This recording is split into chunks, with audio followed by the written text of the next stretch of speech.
Coming up on The Returned. It felt like somebody had stabbed me in the head with a knife. The pain was intense. I called out, "I'm scared." I collapsed, and all of a sudden I looked and Hi, and welcome to The Returned.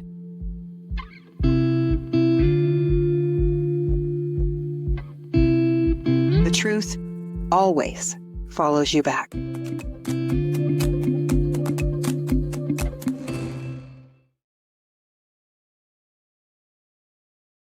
Hi, and welcome to The Return, a place where we share near-death stories, out-of-body experiences, spiritual awakenings, signs from spirit, and the journeys of healers and lightworkers from around the world. Today, we sit with Pat Sanders, a near-death experiencer, medium, and medical intuitive.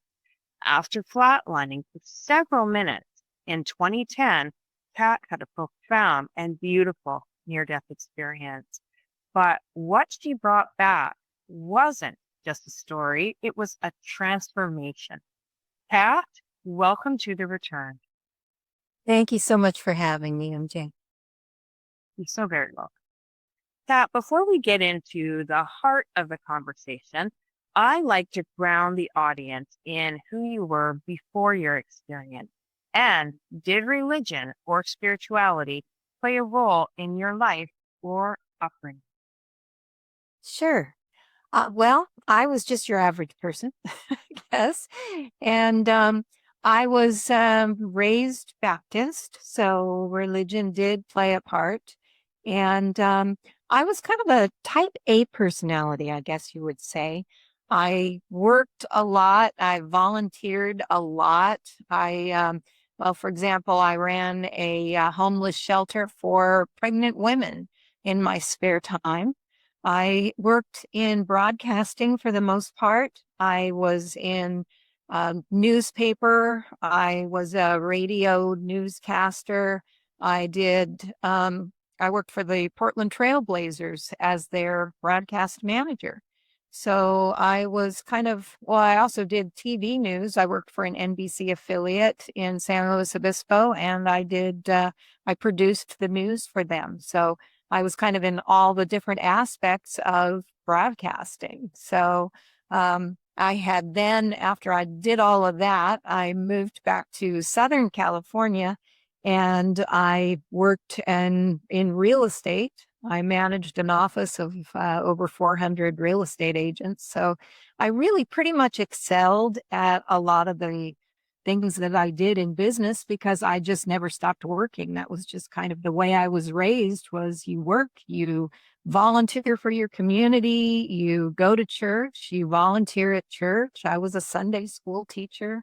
I worked a lot with kids. I did a lot of choir and drama with the Sunday school kids. And I sang for for all the churches that I was involved with on the praise team. And, that was kind of who I was. And then it all changed. It Right? definitely changed one day. It was Would quite you a walk surprise. I bet it was. Could you walk us through what happened to you that day? Sure. I was training that morning. Felt great. It was a wonderful spring morning. In fact, it was Earth Day. So I was training to a couple 300 real estate agents and felt great. Went to lunch that day with a new agent. And again, everything was going really well. Didn't feel bad, didn't have a headache. Decided that since everything was going so well, I was having such a great day, and I'll just be brutally honest with your people here. Things were going so well. I called up my husband and said, "Hey, things are so great, having such a good day. Why don't we meet at home? Because I don't have anything until late in the afternoon. Why don't we meet at home and have a little afternoon delight?" So, and he, of course, said yes, because, most men do. So we were just going to meet at home for a little smooching. And so I went home, jumped in the shower to kind of freshen up. And when I came out of the shower, walked into the bedroom, all of a sudden, it felt like somebody had stabbed me in the head with a knife. And I literally put my hand on my head. I really thought that there was going to be a ice pick or a knife just sticking out of my head because the pain was intense. And had no idea what had happened because I was feeling great. I was having such a good day. Now, fortunately, my husband was home, just had arrived. He was walking up the stairs. So he told me that I called out something like, my head hurts really bad and I'm scared. So he kind of raced up the stairs and came in. You know, I'd had migraines all my life. So I was not a wimp when it came to headache pain. And he saw me just basically collapse. So from my perspective, everything, from the intense pain, everything just started to fade. I had, my vision kind of got fuzzy. My hearing was just kind of fading. Um, it just started going away. And it was really very, very frightening because nothing like that had ever happened before. I can remember seeing the bed and thinking, I need to go sit down or lay down, and asking my legs to kind of move me towards the bed. And, you tell your leg to start moving, and all of a sudden it didn't do it. It didn't obey. And that's just a terrifying experience to have. So as he came in and I collapsed, he just kind of barely caught me before I hit the ground really hard. So he was thinking like stroke or heart attack or something terrible. So I'm glad he was home. I don't know what would have happened if I'd been driving or alone. But he called 911 right away. And they came and got me into the ambulance and rushed me to the hospital. Now, for me, everything's kind of fading and all of that. Then if you can imagine the old cameras, they've got that little shutter on them. For me, it looked like I just had that little shutter kind of just close. Some people say they go into a tunnel. For me, it was just that little round circle shutter just closed and it went to this black. And it wasn't this dark, scary black or this enclosed feeling. It was just this soft closing, this beautiful soft black. And all of a sudden the pain went away. And I was in this beautiful, almost like a cushiony, soft black. And everything was okay. And then the next thing I know, and I don't know where I was, I don't know if it happened in the ambulance. I kind of assumed that it did because I know from the medical records I flatlined in the ambulance. That shutter, that little circle, from like a pinhole size, and then it just opened back up. And I was in the most gorgeous place I could ever imagine. And it was like, well, it was nature. It was like a park, but far more beautiful than any park I could have ever imagined. It was, grass that was manicured to the point where maybe if somebody had taken maybe fingernail clippers and clipped every single blade of grass just exactly the right height, and like no bug or anything had ever touched the blades of grass because they were all just beautifully manicured and perfect and not brown, not destroyed. And it was the most gorgeous shade of green you could ever imagine. Not like colors you would ever see here. And the tree was perfect. It was kind of like an oak, only better. I would maybe say it was like the tree of life. I could almost feel the roots just going on forever and just perfect. And I could see birds, I could see flowers, colors that you could just, well, you can't imagine because you just have never seen any colors or flowers like this. So you immediately know, or I immediately knew, I wasn't alive anymore.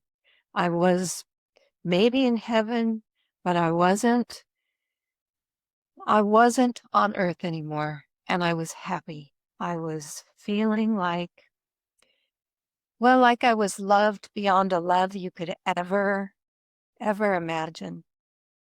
I felt loved. I felt loved like I was wrapped in a blanket of it. And I wasn't alone. You could feel the birds, the animals. You could feel people, so many people.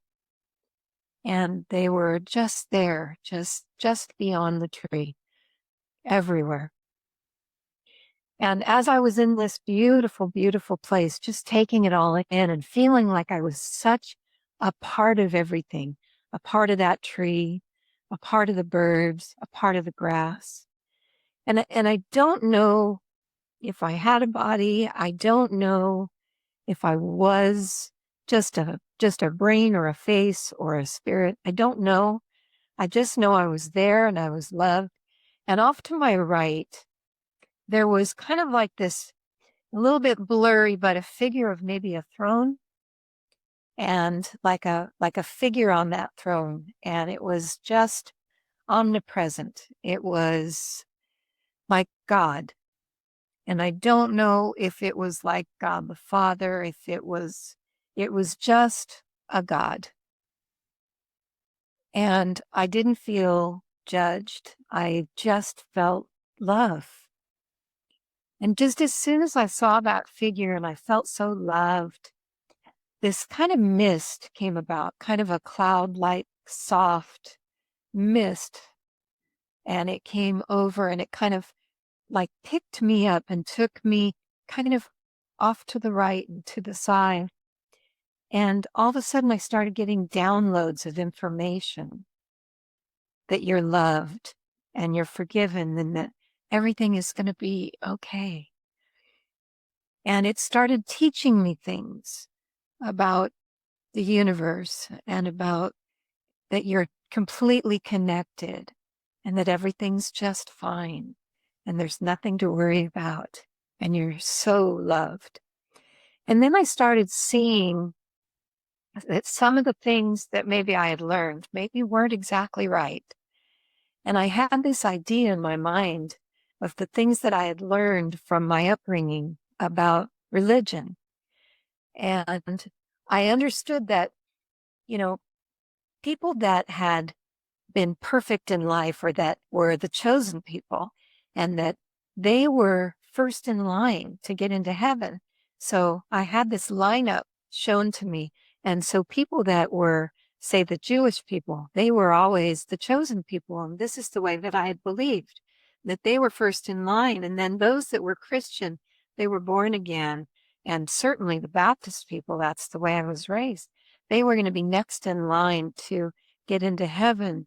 And those people who just didn't sin, they were going to church regularly and they were giving to people. They were doing all the right things. They would be next in line. And so here was this lineup of people, the people that were going to the wrong church, but they were good Christian people were in line behind them. And again, people that were going to the wrong church, but they were good people, they would be in line, and so on and so forth. And people that sinned, but they were still good people, generally speaking. And so here's this lineup of people. And it was just this very long line of people that were agnostic and atheists. They were still in this line, but they were towards the end. So here's this line of people. And then this godlike figure showed me that this lineup was wrong. This lineup was just then suddenly mixed up and put into this circle of people that had no line at all. All these people that didn't believe, all these people that were the wrong religion or that just didn't know anything about God, didn't believe in God, that had done these sins and these horrible things. They were all mixed in with these perfect, so-called perfect people. And then he somehow grew and put his arms around these people and he said, these are all my children. These are all perfect, beautiful souls. I would not forsake these people. These people all come to me. They all come to this place.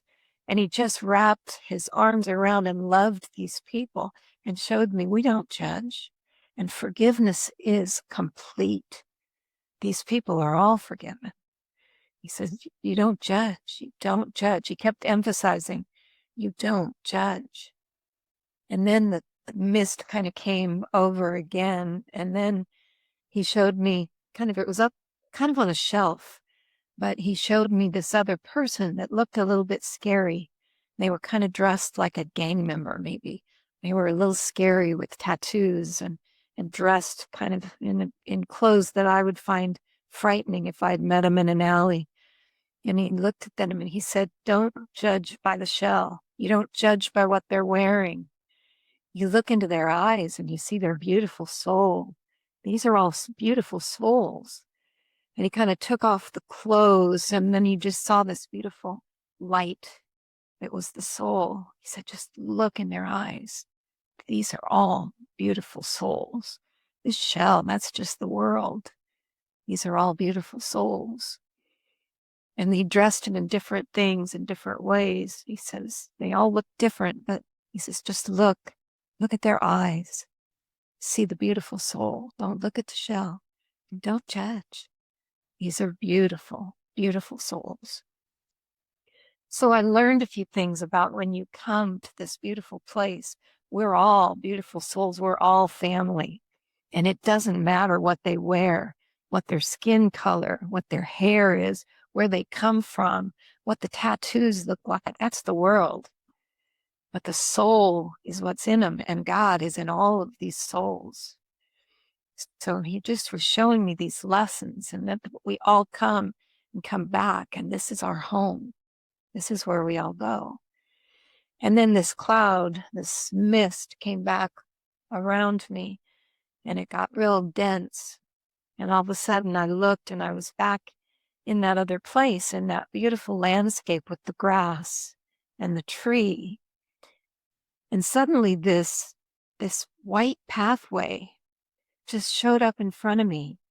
It was right there on the grass. It was this beautiful, beautiful, like a sidewalk, but all white and brilliant, brilliant white. So white you would think that it would just burn my eyes like the sun, but it didn't. It was beautiful. It was alive. It was just, you wanted to touch it and feel it because it was just beautiful. And I knew that if I walked down this pathway, if I moved along this pathway, I would be in this beautiful place forever. And again, I could feel the people, these souls that were there. And it just so felt like home. And I really, really wanted to be here and stay here for eternity. I really wanted to be here.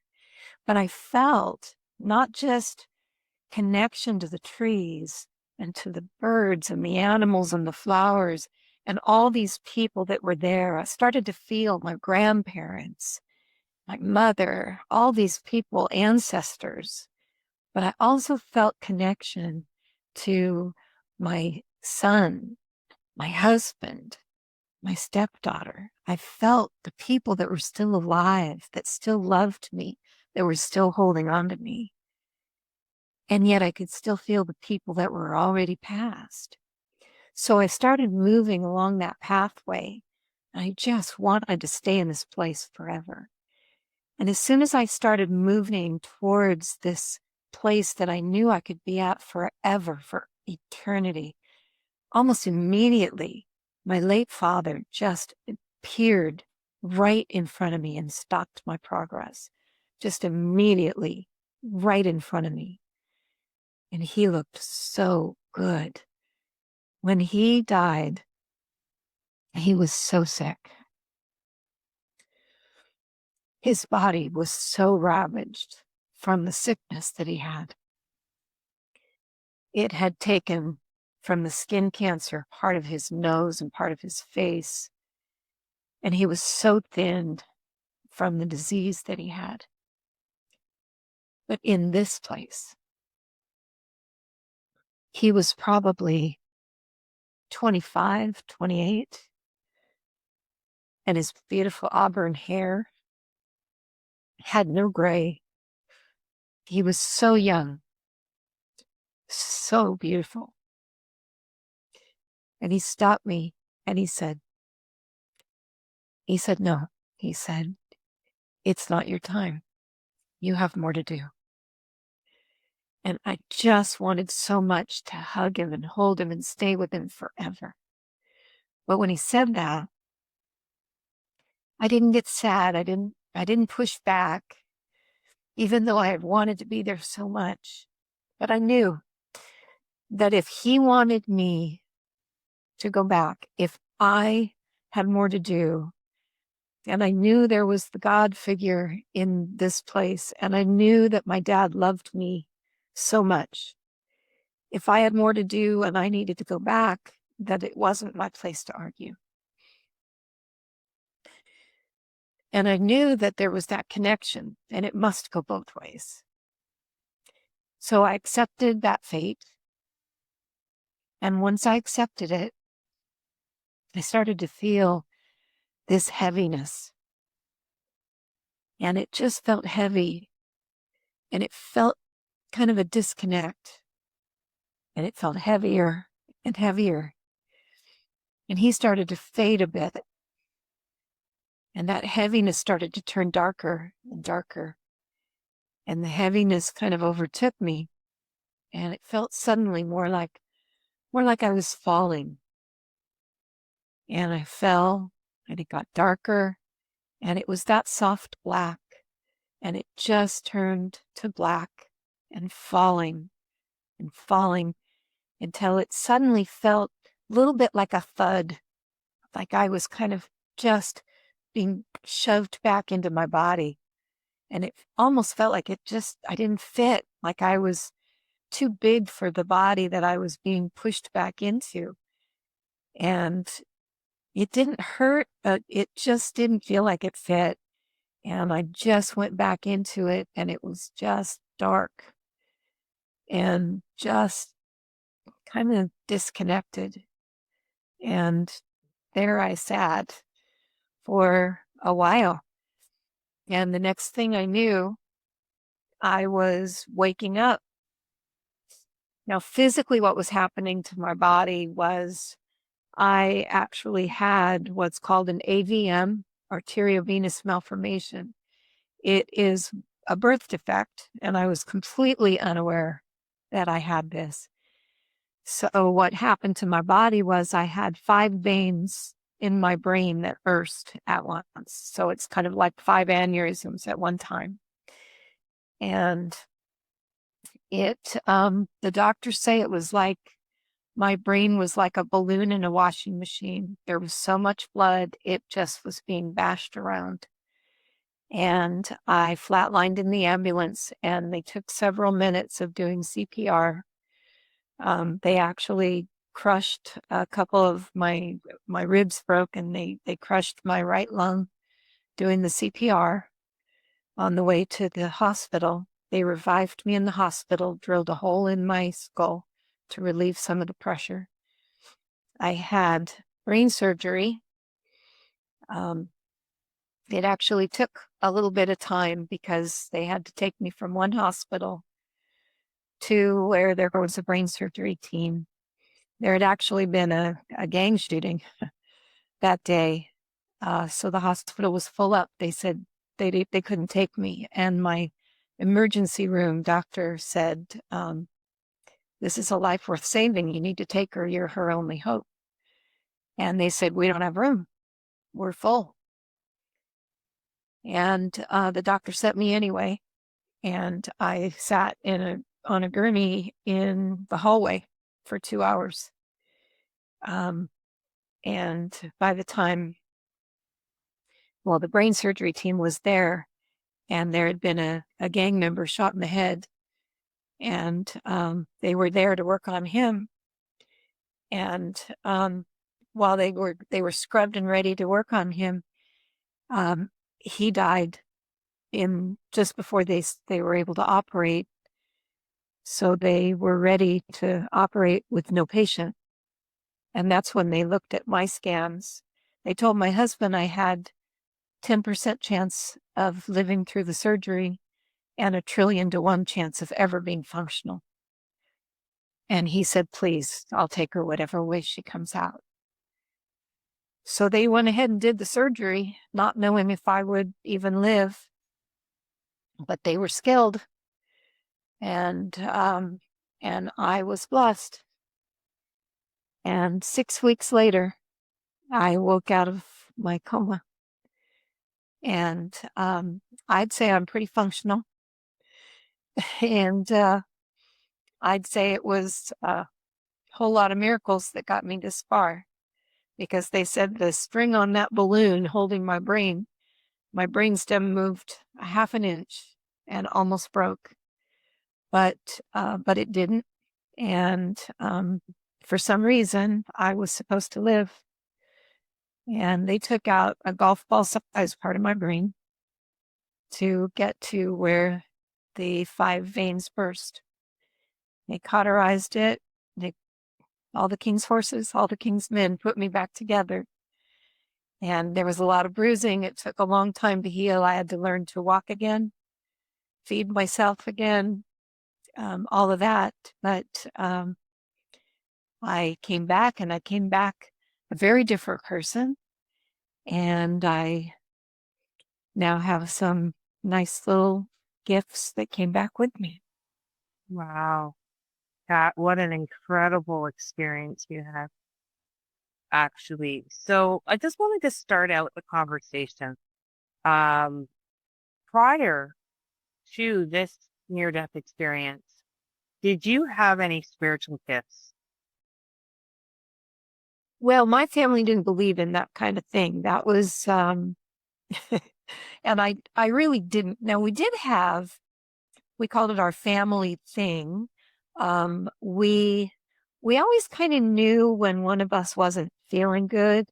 We would, like if my grandma wasn't feeling good, we would know to just call her and check in on her, or my sister, or, someone in the family. We would know that they weren't feeling good, but we didn't talk about it outside the family because we didn't believe that was appropriate to talk about.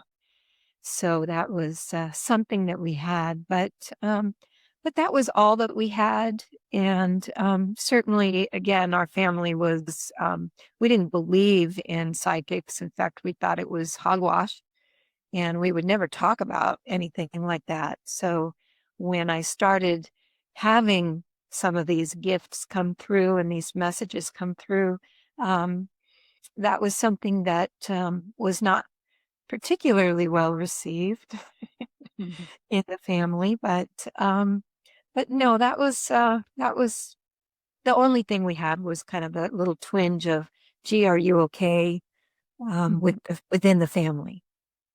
So you came back with gifts then, and obviously, as you said, your family didn't take it very well. So do you think that people misunderstand things like that generally? Having gifts or being gifts, and if so, why do you think that we aren't taught more about these things? Well, it's also a generational thing, I think, and it's the world. The world has always, well, until more recently, certainly, and my family's really kind of come around too, I will say, but to a certain extent, it's been something that has been not accepted in a lot of circles for a long time, and still is. And, and that's something that hopefully will change as we progress. And, it's okay. There's also been a lot of people that are practicing psychics, practicing mediums that are trying to fool people out there. And I think we need to, you know, get rid of those kind of people. True. And it's more accepted in Europe. It's something that people in Europe, they actually have a university for it in England. So certainly in England, it's a more accepted thing because they look at the evidentiary mediums, and there's a lot more proof with mediums that are um, doing it the right way. So we'll get there. We will get there. And through the awakening, which I believe we're in the process of, you'll see a lot more of it because a lot more people will be more intuitive. Right. I actually believe that 100%. I think that there's a lot of people out there waking up to gifts that they've always had. I also believe that all of us came here with the gifts. And I guess some of us didn't use them or didn't want to. I'm not sure why. And some of us kept them going. Having said that, I wanted to just jump back for a second. So what did I write here? Of course, I'm not wearing my glasses. So did you feel any pain from the minute that you felt the pain, the stabbing pain in your head, to the moment that you woke up in that paradise? Was there any pain in between that? As soon as the little camera lens closed, I felt nothing. I really felt no pain at all until I pretty much woke up out of the coma. So I'm sure it was very painful for my family, having to watch this whole process. And I always feel guilty that they had to go through this and make decisions and watch, this whole thing. In fact, they bought me a cap with the name Bad Kitty on it. They said I was really a terrible patient. I was pulling out IVs and things that I was hooked up to. And, I guess I was terrible in the hospital while I was in the coma. And that's, I guess, typical of me. But Absolutely. it was very, very hard on them.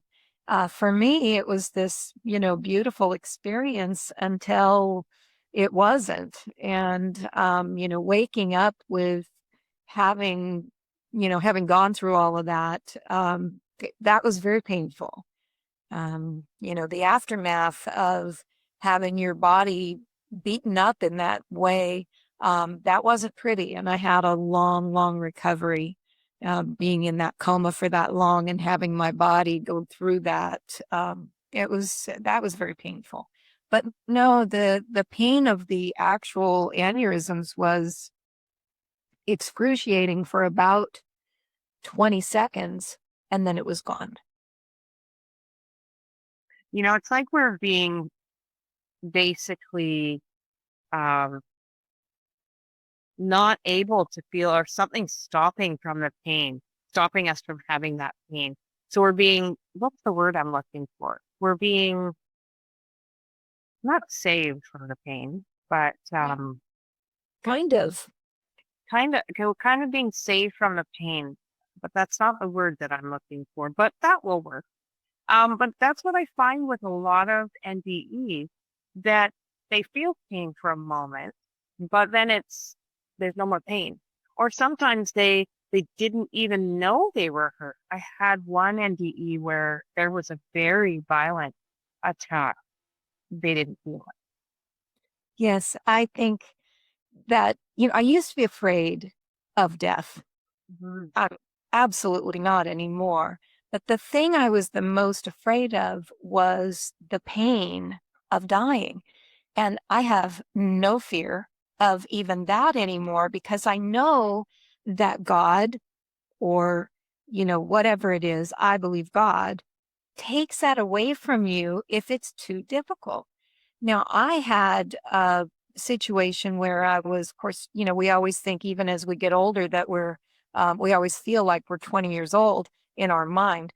And I was jumping over a trailer hitch to try and get away from my husband who was coming with something heavy. And I thought, oh, yeah, I can do that, right? I can jump over that, even though my balance was a little bit bad after the surgery.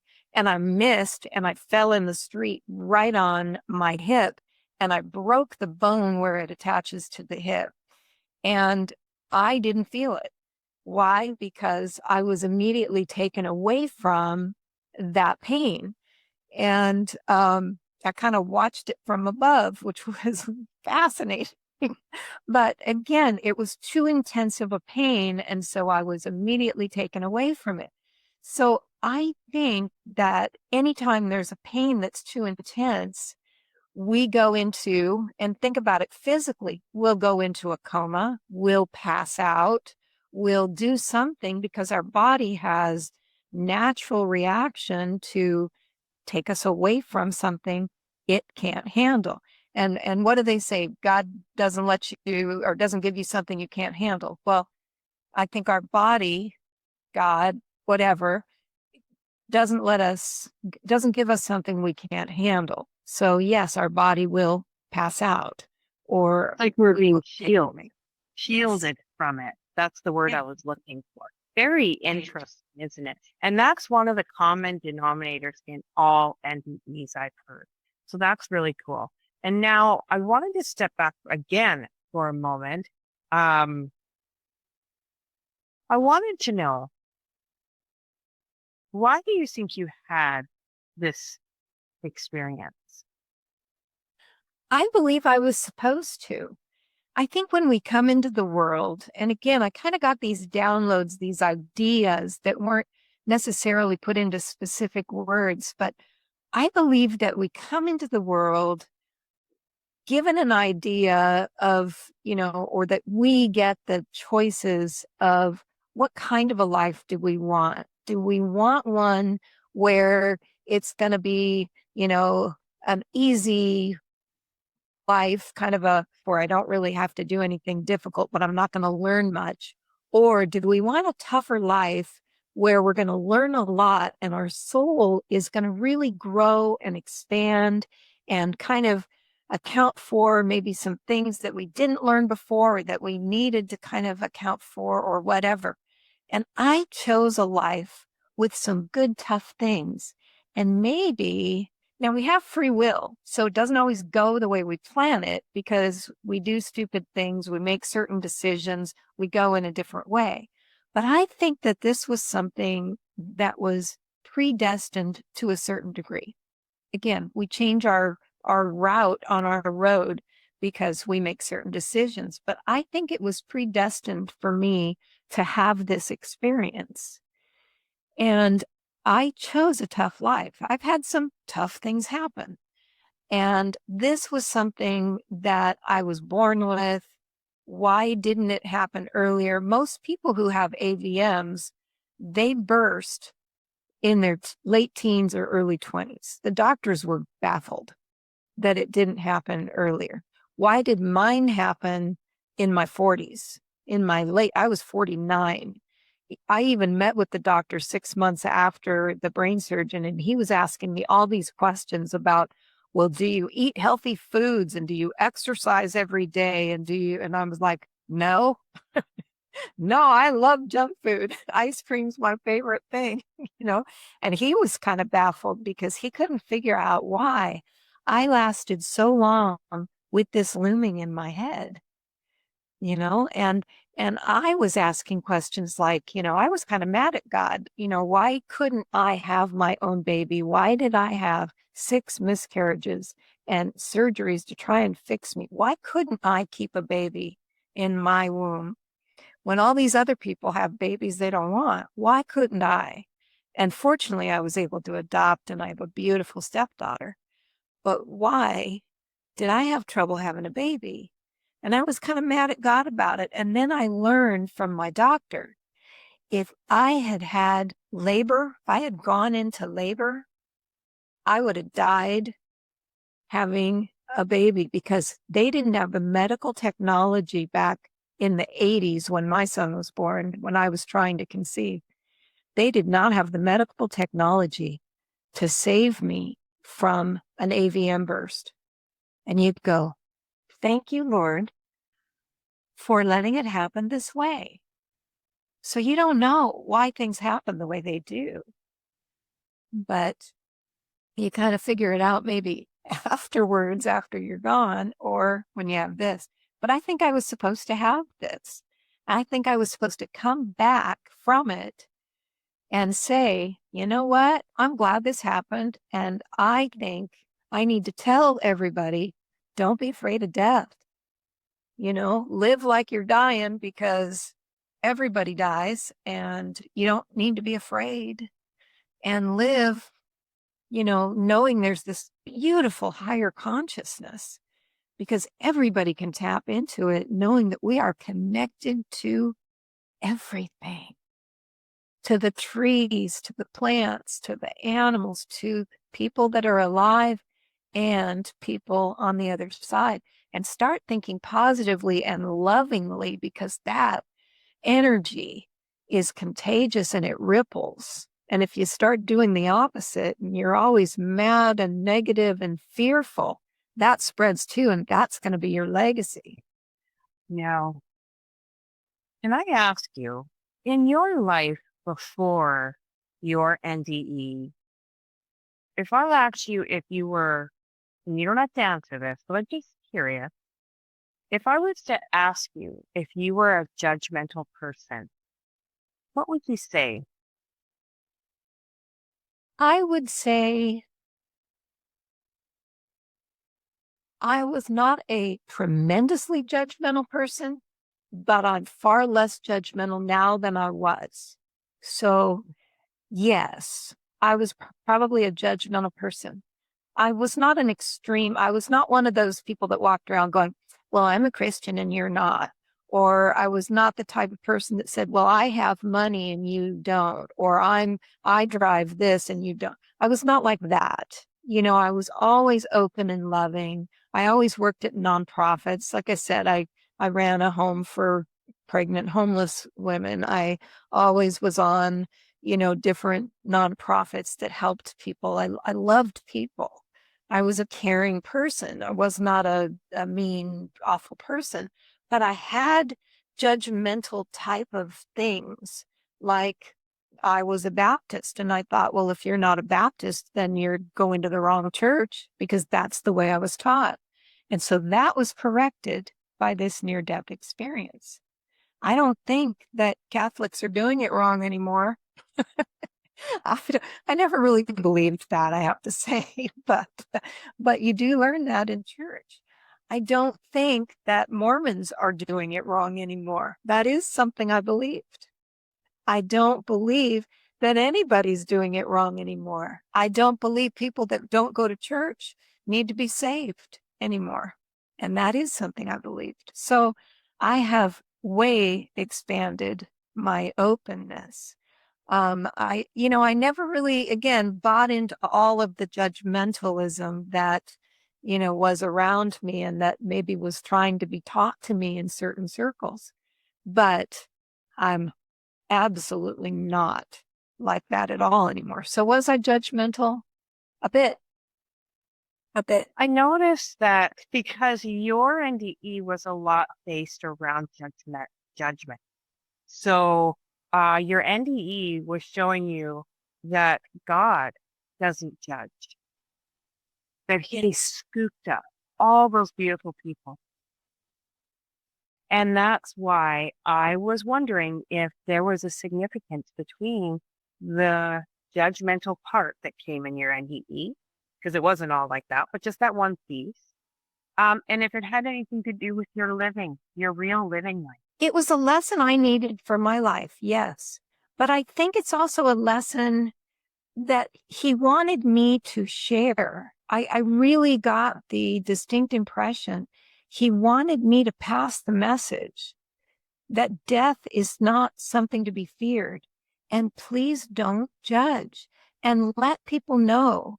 Because I really think one of the messages was, there's too many people out there that are afraid of dying because of their religion. because of this judgmentalism and because of this, if you don't do this, you're going to end up in this bad place. And because of that, they're afraid to die.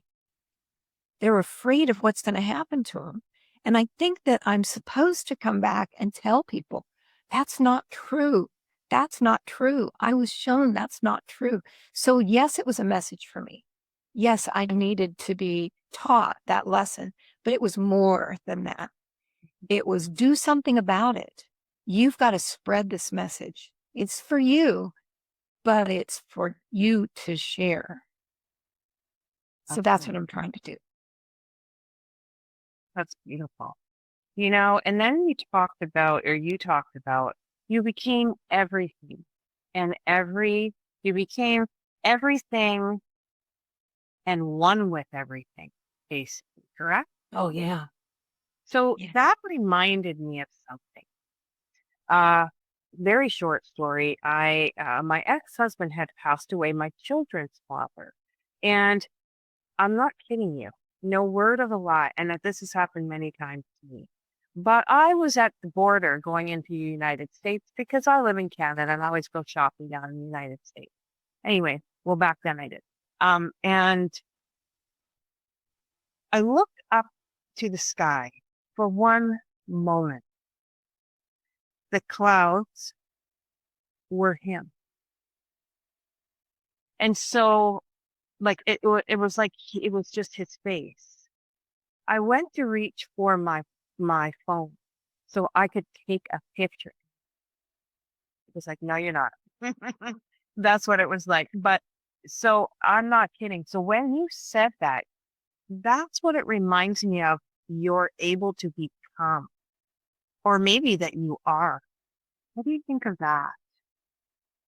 I think that's beautiful. And it's a sign to you of that very thing, that we are all connected and we are all everywhere and everything. Yes, he can become that. He can become the cloud.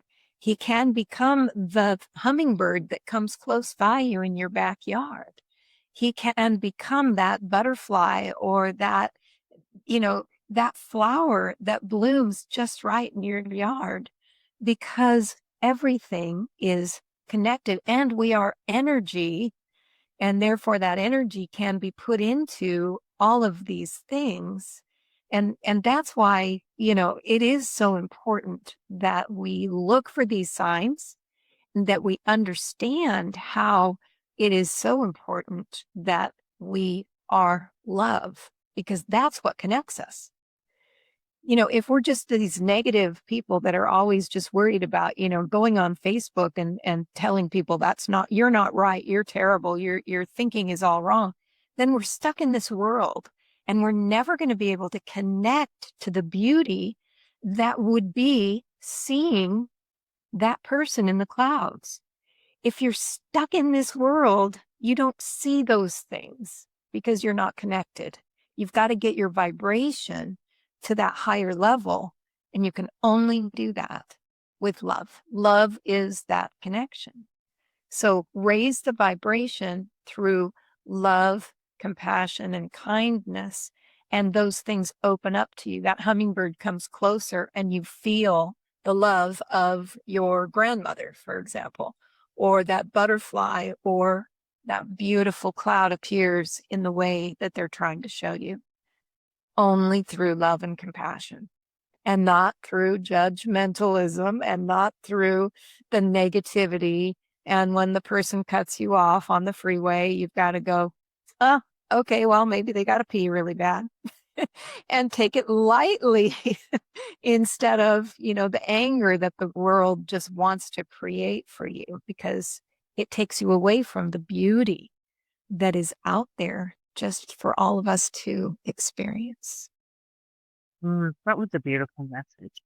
Thank you for that, Kat, because I'm sure there's many people out there right now that needed to hear that, especially people that have lost a loved one and they're desperately searching for answers, and that's what I love about this podcast, at all podcasts that bring this type of information to the people so they can grow compassion, understanding, and to eradicate fear of the death and dying process and then the after part.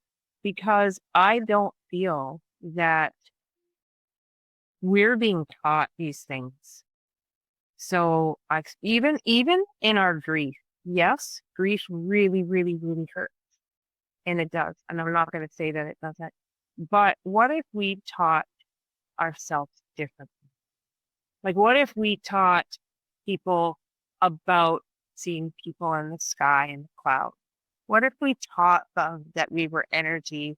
What if we, what do you think that would do to humanity? You're exactly right. And again, if we could just bring that love and understanding that it's there, imagine what you could see. When I lost my dog recently, and I was able to communicate with her and let her know it was okay to go because she was hanging on because she was my service dog, helping me through panic attacks from my brain surgery. She didn't want to go because she felt obligated to me to be there for me. And I was able to communicate that her work was done. I was all better and that it was okay for her to rest now and that we would still be connected. And so she finally calmed down and was okay. And I'm tremendously brokenhearted, but she has come back since then. And I feel her at night still sleeping with me on the bed. And I was also able to connect with my mother who came to me. My late mother came to me and said, I have received your dog. She's with me. I'm taking good care of her. And my mother loved dogs. So she says, I've got her. She's with me and I'm taking good care of her. And she's good. She's good. She says, I've got your dog and I've got your cat who I lost not long ago. And they're together because they knew each other and they loved each other. And now I'm trying to work with my other cat that I have who's missing her very much and trying to explain to her that she's still around, just not physically, because my cat is mourning my dog as well.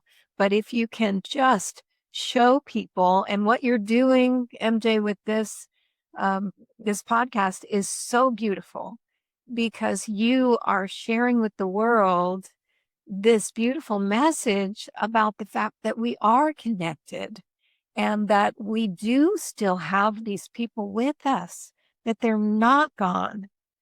And I promise you from my experience, and I know you felt it too, that they are not gone. It's just a shift in consciousness.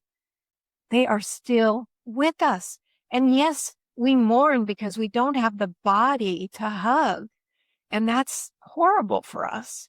But they still feel us. In fact, they feel us stronger than they did when they were here because that connection is so beautiful from that other side because they don't have the restriction of the body when they're there. And we don't know that until we're there. We don't know how freeing it is to not have that stupid little bag of bones that we're restricted to. Once you get there, you realize it's freeing and it's beautiful and you can go anywhere, anytime, future, past, present. It's beautiful to be there. We have the restriction and we need to be here and experience and grow our soul.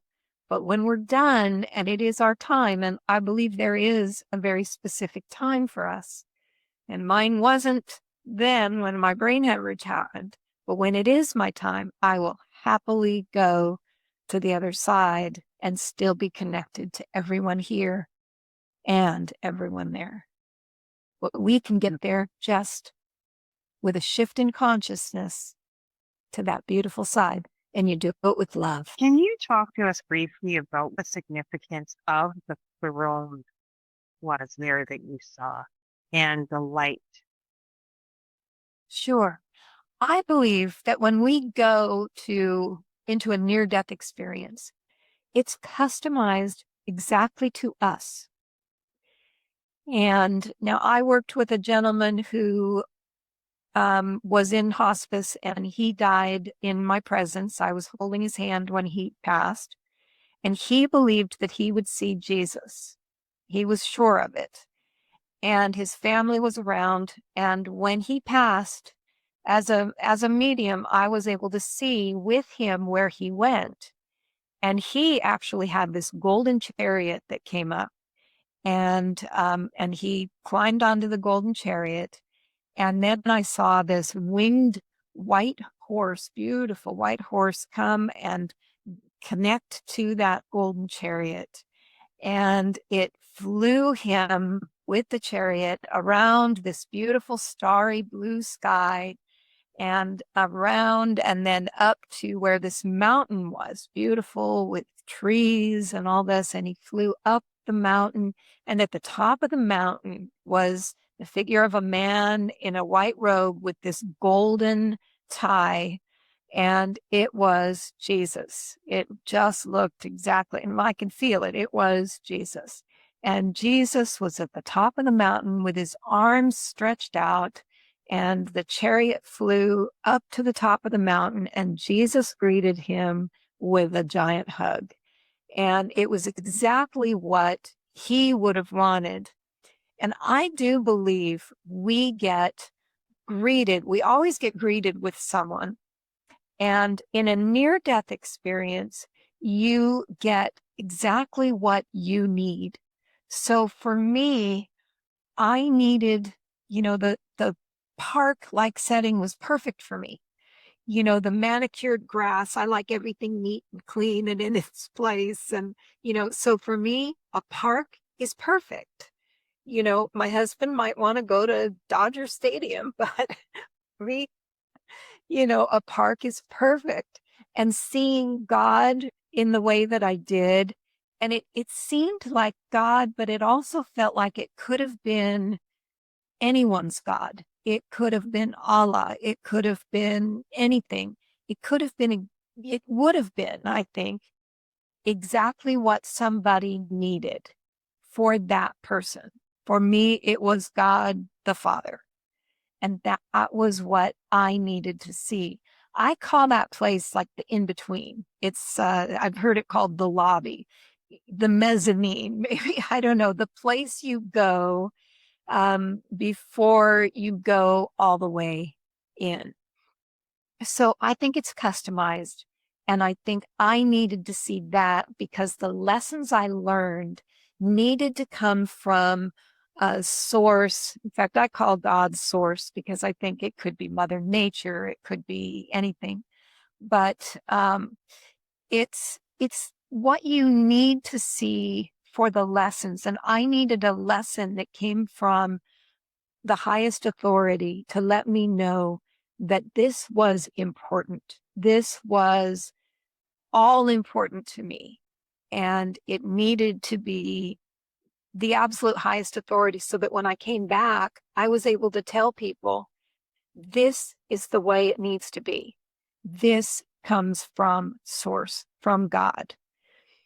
If it was somebody else, if it was my father showing me, I don't think it would have the same authority to say, well, my daddy says, but it came from God. And that tells me this is my purpose. This is what I need to do. So that's why it came that way. Otherwise, it wouldn't have that same impact for me to spend my life trying to get that message out to people. Everybody gets their own custom thing. Maybe it's the beach. Maybe it comes from Jesus. Maybe it comes from someone's ancestor. But I think everybody gets a message. Maybe it comes to its darkness to them. Maybe it needs to scare them a little bit. Everyone gets their own custom message. Since we were on that topic and you talked about the in-between, I have a question. I like to ask everyone this. Where do we go when we die, in your opinion? Like, do we go up there, over there, down there, stay here, and just be in another realm or another dimension? What is your opinion on that? Well, I believe the higher consciousness isn't a particular place. It's everywhere. It is in the clouds as a base. It is in the butterfly and the hummingbird. So that's the freeing and beautiful part of it, is that what I felt was so freeing without a body to hold me back, that I could be in outer space. I could be on another planet. I could be in that hummingbird that's floating by you. I could be in that cloud. I could be next to you, laying down in bed and hugging you. I could be anywhere and everywhere and anytime. So you don't have to be in the clouds or in the ground or over there. You can be anywhere. So as energy, you are completely free. And I love that, because that's the ultimate to me, is to be everywhere. And that's where I believe you go, is everywhere. Kat, for those who feel called to your work, can you share your offerings, your services, sessions, published work, and where they can find you? Sure. I have a little podcast I've just started recently. It's called Dial Up Intuition, and it's on Apple and Spotify and such. And my website there is dialupintuition.com. And I can give you my email as well for anybody that wants to get a hold of me. And that would be Kat Sanders, that's with a K, K-A-T, Sanders, no U, S-A-N-D-E-R-S, medium at gmail.com. I'm always open to talk to anybody. I love to teach people how to connect. I can do mediumship and medical intuition, all of that, but I love instead to teach people to do it themselves. That's my ultimate goal, is to get everyone to be connected themselves and to be able to do their own mediumship and their own intuition. Ooh, that's beautiful. You know, Kat, everyone returns with a truth. What truth did you return with that you would want reality that you would want humanity to know right now? I would want humanity to know that the higher consciousness is only a shift in consciousness away for everyone. So use your love that's inside of you and your compassion to raise your vibrations so that you can be in that higher consciousness, so that you have the ability to connect in with absolutely everything and everyone and live your life connected to that higher consciousness, and it will completely change everything for the better for you. Kat, I want to thank you for your openness, your courage, and the way you've chosen to carry this experience for not just yourself, but for others who are searching for understanding, comfort, and connection. And it truly means so much to me and to our audience that you shared this with us on the return today. MJ, you're changing the world, and I thank you for letting me come on and be your guest. And to the audience, let this be a gentle reminder that what we fear most may not be the end, but a transition we don't yet understand. Here's something to take with you. If death is not something to fear, then how would that change the way you choose to live today? Thank you for watching, and until next time, stay open, stay curious, and keep returning to the truth within you.